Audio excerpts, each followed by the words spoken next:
नमस्ते बच्चों, मैं सपना जैन आपको क्लास 7 हिंदी का पाठ 11 पढ़ाने वाली हूँ, जिसका शीर्षक है रहीम के दोहे।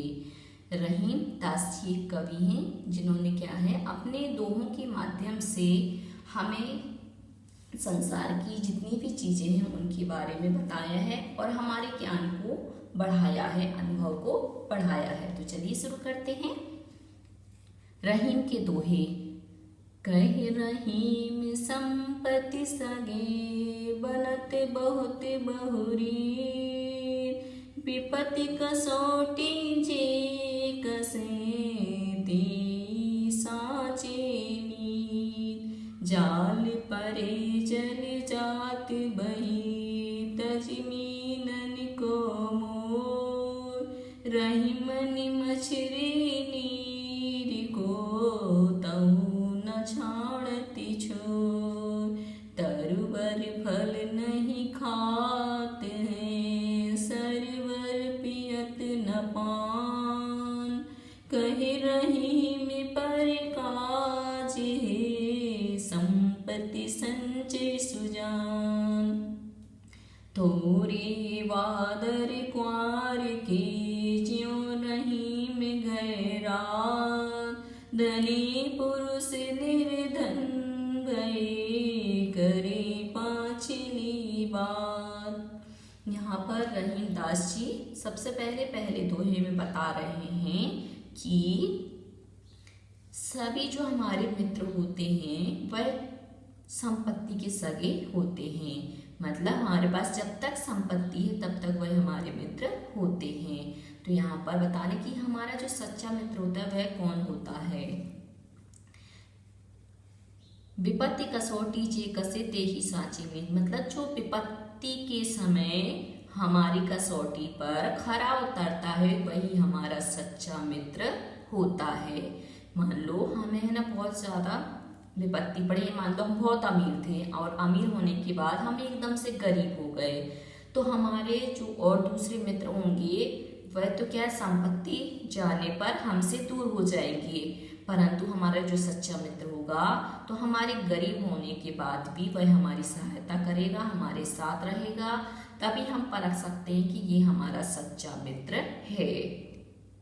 और कहा भी है संपत्ति सगे बनत बहुत बहुरीत, मतलब जब हमारे पास संपत्ति होती है तो हमारे बहुत सारे मित्र अनेक परंपरा से बन सकते हैं, अनेक रीति से, अनेक ढंग से हो सकते हैं। परंतु सच्चा मित्र वही होता है कि हमारे ऊपर कोई विपत्ति आ जाए और उस विपत्ति में वह सच्चा निकले, वह हमारा साथ दे, तभी हम कह सकते हैं कि ये हमारा सच्चा मित्र है। और कई बार होता भी है कि हम जैसे मान लो स्कूल में पढ़ते हैं और स्कूल में पढ़ते हुए मान लो हमारा एक्सीडेंट हो गया और एक्सीडेंट होने के बाद सब मित्र आएंगे, मिल के चले जाएंगे, परंतु कुछ मित्र होंगे जो हमारे पास बैठेंगे, हमारा होमवर्क पूरा कराएंगे, हमारा एग्जाम होगा तो हमारी एग्जाम में पढ़ाई के लिए तैयारी करवाते हैं। तो जो एग्जाम के लिए हमारी तैयारी करवाते हैं, हमारे होमवर्क में हमारी सहायता करते हैं, वही हमारे सच्चे मित्र होते हैं। अब आगे चलते हैं। अगले दोहे में बता रहे हैं रहीम दास जी कि जो मोह होता है वह कितना बड़ा होता है। तो जाल परे जल जाति बही, तजमीनन को मुँह। रहीमन मछली नीर को तव न छाड़त मुँह, मतलब जो मछली होती है, मछली का प्रेम जल से इतना ज्यादा होता है, पानी से इतना प्रेम होता है कि यदि मछली पानी में से थोड़ी देर के लिए भी दूर रखती जाए तो वह उस पानी के मुँह के कारण अपने प्राणों को छोड़ देती है।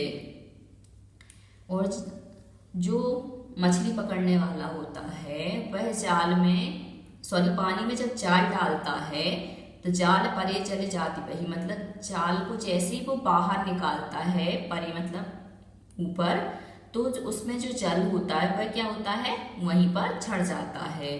तजी मीनन को मुँह है, कैसे जैसे मछली का मुँह है उनने छोड़ दिया है, किसने, पानी, जाल ने पानी में जो मछली का मुँह है वो छोड़ के क्या है वो बाहर निकाल देते हैं। परंतु जो मछली क्या है पानी से इतना प्रेम करती कि वो जाले में के माध्यम से जैसे ही बाहर आती हैं पानी से तो क्या करती हैं, अपने प्राण त्याग देती हैं।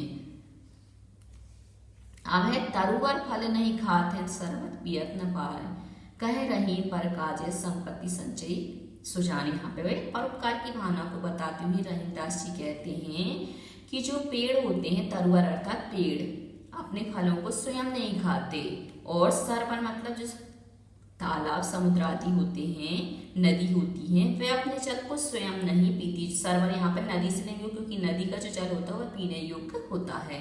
तो नदी क्या है, अपने पानी को स्वयं नहीं पीती हैं। और रहीमदास जी कहते हैं कि दूसरों के हित के कारण ही, परोपकार की भावना के कारण ही जो सज्जन व्यक्ति होते हैं वह संपत्ति को इकट्ठा करते हैं, मतलब स्वयं के लिए नहीं करते। जैसे पेड़ किसका, परोपकार का प्रतीक है, नदी किसका, परोपकार का प्रतीक है, और ऐसे ही सज्जन व्यक्ति होते हैं वह किसके हैं, परोपकार के प्रतीक है। इस कारण से ये लोग क्या है, अपने लिए कोई संपत्ति इकट्ठी नहीं करते, दूसरों के कारण ही, दूसरों के हित के लिए ही संपत्ति इकट्ठी करते हैं। अब है थोड़े बादल कुंवर के ज्यों रहीम कह रहा, धनी पुरुष निर्धन वै कहे पाछली बात। यहाँ पर रहीमदास जी कहते हैं कि कुछ व्यक्ति कैसे होते हैं कि मान लो वो पहले बहुत ज्यादा अमीर थे, परंतु किसी कारण से वह गरीब हो जाते हैं। तो ऐसे व्यक्ति क्या है, पिछली बातें करते रहते, जबकि उनको करना क्या चाहिए, पिछली बातों को छोड़कर अब उनके सामने जो परिस्थिति है उस परिस्थिति के अनुसार उनको ढल जाना चाहिए। ऐसे ही बता रहे हैं कि थोड़े बादल कुंवर के, मतलब कुंवर के महीने के जो बादल होते हैं वह बरसते तो नहीं बल्कि क्या करते रहते हैं, गरजते रहते हैं, घमराते रहते, घहरात मतलब यहाँ पर आवाज करते रहते हैं। ऐसे ही जो व्यक्ति धनी होता है उसके बाद निर्धन हो जाता है, तो वो व्यक्ति है ना धन के लिए प्रयास तो नहीं करता, परंतु क्या करता रहता है, बात बात में अपनी जो मेरे पास इतना पैसा था, मेरे पास इतनी गाड़ियां था, मेरे पास इतने बंगले थे, ऐसी पिछली बातें करता रहता है। अब अगले प्रश्न पर चलते हैं।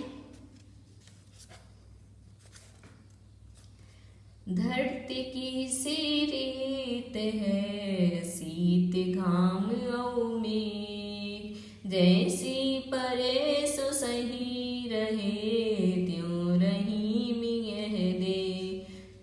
रहीमदास जी कहते हैं जैसे हमारी देह मतलब शरीर, जैसा हमारा शरीर है उस शरीर को क्या करना चाहिए, जैसे उसके ऊपर ऋतु का प्रभाव पड़ता है वह वैसा ही इसको सहन करता है। तो इसको बताया प्रकृति के माध्यम से, धरती माता के माध्यम से, कि धरती माता कैसी होती है, तो धरती माता के ऊपर शीत घाम और मेघ मतलब सर्दी, गर्मी और वर्षा तीनों ऋतुएं पड़ती हैं, और उसको वो क्या है, आराम से सह जाती है।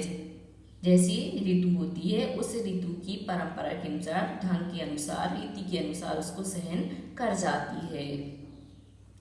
ऐसे ही जो हमारा शरीर है, हमारा शरीर भी क्या है, जैसी परिस्थिति होती है उस परिस्थिति के अनुसार ढल जाता है। मान लो सर्दी का मौसम है, गर्मी का मौसम है, बरसात का मौसम है, वह सभी ही मौसम को क्या है, सहन कर लेता है। यदि इस पर बरसात का मौसम होता है तो भी सहन करता है, गर्मी का होता है तो भी सहन करता है, और सर्दी का होता है तो भी सहन करता है। कैसे करता है, जैसे कि हमारी जो धरती है वह सभी मौसमों को सहन करती रहती है।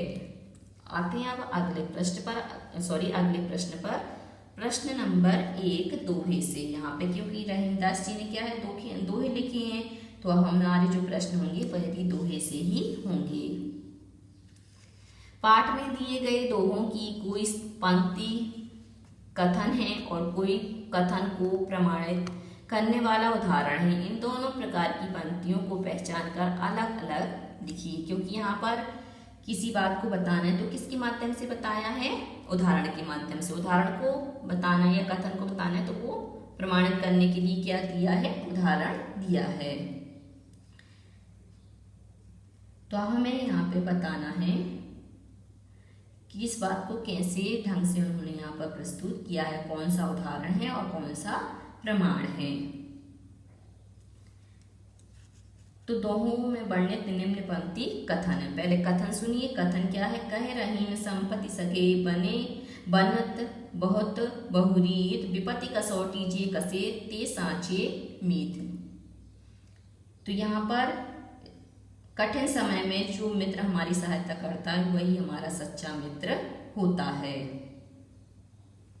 अब है जाल, दूसरा वाला, जाल परे चल जात बही तज मीनन को मुँह रहीमन मछली नीर को तऊ न छाड़ते छोहे। तो ये क्या है, उदाहरण है कि मछली जल से अपार प्रेम करती है, इसलिए उससे बिछड़ते ही अपने प्राण त्याग देती है। तो निम्न पंक्ति में क्या कथन को प्रमाणित करने के लिए उदाहरण दिया गया है। अगला है, तरुअर फल नहीं खात हैं शरबत पियत न पान कह रही में पर काज हित संपत्ति संचयी सुजान। तो निस्वार्थ भावना से दूसरों का हित करना चाहिए। जैसे पेड़ अपने फल स्वयं नहीं खाते हैं, सरोवर अपना जल स्वयं नहीं पीते हैं, और सज्जन व्यक्ति जो धन इकट्ठा करते हैं वह स्वयं के लिए नहीं करते हैं। अगला है, थोड़े बादल कुआर की स्यों रहीम गहरा धनी पुरुष निर्धन भय करे पांचली बात। तो कई लोग क्या गरीब होने पर भी दिखावे हेतु अपनी अमीरी की बातें करते रहते हैं। जैसे आश्विन के महीने में बादल केवल गहराते हैं, बरसते नहीं, मतलब आवाज करते हैं, बरसते नहीं। तो यहाँ पर उदाहरण कथन दोनों ही दे दिए। अब धरती की सी रीत है शीत घाम और मेह जैसी परे सो सही रहे त्यों रही में है देह। मनुष्य को सुख दुख समान रूप से सहने की शक्ति रखनी चाहिए। क्यों, जैसे कि धरती सर्दी गर्मी वर्षा सभी मौसम समान रूप से सहती है, इसी प्रकार हमें सुख दुख को भी समान रूप से सहना चाहिए। अगला है, रहीम ने कुआर के मास में गरजने वाले बादलों की तुलना ऐसे निर्धन व्यक्तियों से क्यों की है जो पहले कभी धनी थे और बीती बातों को बताकर दूसरों को प्रभावित करना चाहते हैं। दोहे के आधार पर आप सावन के बरसने और गरजने वाले बादलों के विषय में क्या कहना चाहेंगे। तो रहीम दास जी ने यहाँ पर कुआर के महीने में आसमान में छाने वाले बादलों की तुलना निर्धन हो गए धनी व्यक्तियों से इसलिए की है क्योंकि दोनों गरज रहे हैं, कुछ कर नहीं पाते, बादल बरस नहीं पाते, निर्धन व्यक्ति का धन लौटकर नहीं आ पाता। जो अपने बीते हुए सुखी दिनों की बातें करते रहते हैं उनकी बातें बेकार और वर्तमान परिस्थिति में अर्थहीन होती हैं। दोहे के आधार पर सावन के बरसने वाले बादल धनी तथा कुआर के गरजने वाले बादल निर्धन कहे जा सकते हैं। अब अगला है, दोहे से आगे नीचे दिए गए दोहों में बताई गई सच्चाइयों को यदि हम अपने जीवन में उतार लें तो उनके क्या लाभ होंगे सोचिए और लिखिए। यहाँ पे दिया, तरुअर फल नहीं खाते शरबत पियत न पाए कहे रहीम पर काज हित संचय संपत्ति संचयी सुजान। और धरती की सी रीत है शीत घाम और मेह जैसी परिसु सही रहे त्यों रहीम यह देह।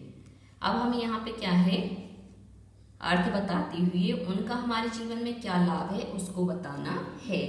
तो इस दोहे के माध्यम से रहीम यह बताने का प्रयास कर रहे हैं कि वृक्ष अपने फल नहीं खाते हैं और सरोवर अपना जल नहीं पीते हैं, उसी प्रकार सज्जन व्यक्ति संपत्ति अर्थात धन अपने लाभ के लिए उपयोग में नहीं लाते हैं, उनका धन दूसरों की भलाई में खर्च होता है। यदि हम इस सच्चाई को अपने जीवन में उतार लें अर्थात अपना लें तो अवश्य समाज का कल्याणकारी रूप हमारे सामने आएगा और राष्ट्र सुंदर रूप में विकसित हो सकेगा।